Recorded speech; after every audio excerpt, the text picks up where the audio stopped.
ඉතින් හැම කෙනාගේම ජීවිතවල මන් දකින විදියට අඩුපාඩු ගොඩක් තියෙනවා. ඒවා හදාගන්න මේ මිනිස්සු හිතන්නේත් නැහැ.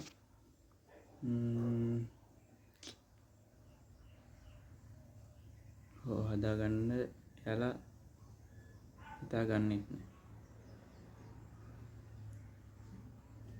මම ඔයාලට පොඩි කතාවක් කියන්නම්.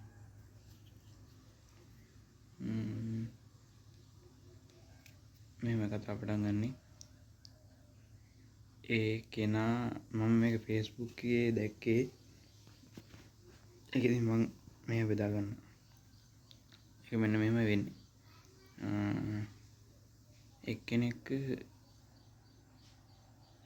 කියන්නේ මිනිහෙක් හැප්පෙනවා. ඒ මිනිහයා හැප්පිලා මේ කොහමරි කකුලකුයි අතකුයි තුවාල වෙනවා. ඉතින් මෙයාට ඉන්නවා පුංචි දුවක් අවුරුදු 3මාරක බිරිඳ ඉන්නවා.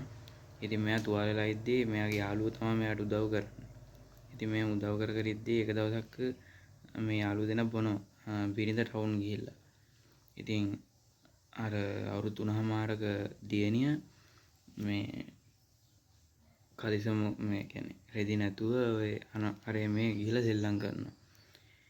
ඉතින් ওই වෙලාවේ එනවා මේ ඔය මාකටිං කරන කට්ටියන්නේ. ඔය ස්ටිකර් ෆෑන් එහෙම විකුණන කට්ටියන්නේ. අන්න එහෙම එක්කෙනෙක් කොල්ලෙක් ඇවිල්ලා මේක මේ එනවා. ඊට පස්සේ හරිය අතින් කියනවා යන්න කියලා. ඉතින් මෙයා යනවා. ඊට පස්සේ ආයෙත් ගිහිල්ලා ගේට්ටුවෙන් එළිය බලලා මේ ගෑනුවෙක් කෙනෙක් කියනවා. ඉතින් මේ ගෑනුවෙක් කෙනෙක් ගියාට පස්සේ මෙයා මේ පොඩි ළමයාගේ රෙදි වනලා තියෙනවා පැත්තක. ඒ වේලිච්ච ඇඳුමක් අරගෙන මේ පොඩි ළමයාට අන්දනවා.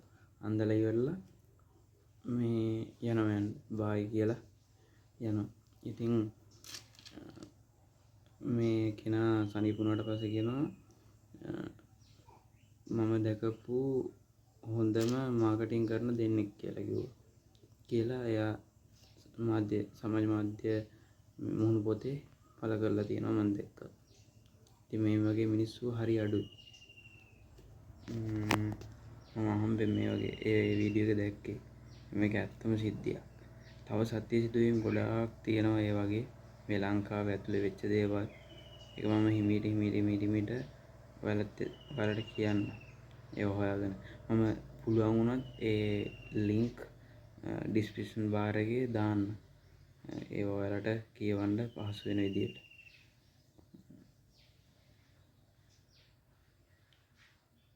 ඊළඟ වීඩියෝ එකෙන් සෙට් වෙනවා.